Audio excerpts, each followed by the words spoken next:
I'm Howard Phillips Lovecraft, and today's question comes to us from Van, who wants to know what I think of computer-generated monsters, specifically in film and television. Now, filmmakers have been trying to bring monsters to life on the big screen since, well, back when I was originally alive, and, well, personally, I think it's a great deal of wasted effort. Despite the mastery and skill of an artist, no depicted monster will ever be as grotesque and terrifying as those that are conjured up by the depravities of the human imagination. That's why if I were to make films, the heroes would always be looking in horror at the monsters off-screen, never describing them. And most of the film would be dedicated to loving and indulgent shots of architecture. But I don't make films. And those who do are not in agreement with my aesthetic choice, so I must meet them where they are. It seems if you wish to show a monster, you have a few options at hand. You can put a human in some terribly uncomfortable rubber suit and have them run around.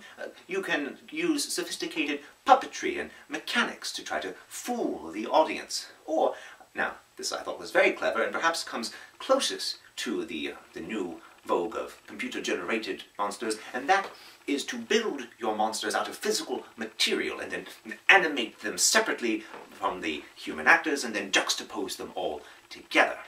Regardless, the end result is to try to bring imagination to the screen, to delight and frighten. The problem, of course, with the computer-generated monsters is, well, the human eye is very clever, and if things seem slightly off, if the shadows aren't quite correct, the texture of the skin just a little too smooth, we find ourselves in the uncanny valley, not buying any of it. Although I tend to find myself in the uncanny valley just walking around. The problem, of course, is not in the actual skills or techniques being used, in my opinion, but rather that, well, it's still too new. People are forgiving of the crude mechanical attempts from decades past because they have a nostalgic sense of love and wonder for these films. They don't mind seeing the occasional string fall from the sky as long as there is a sense of dedication and heart.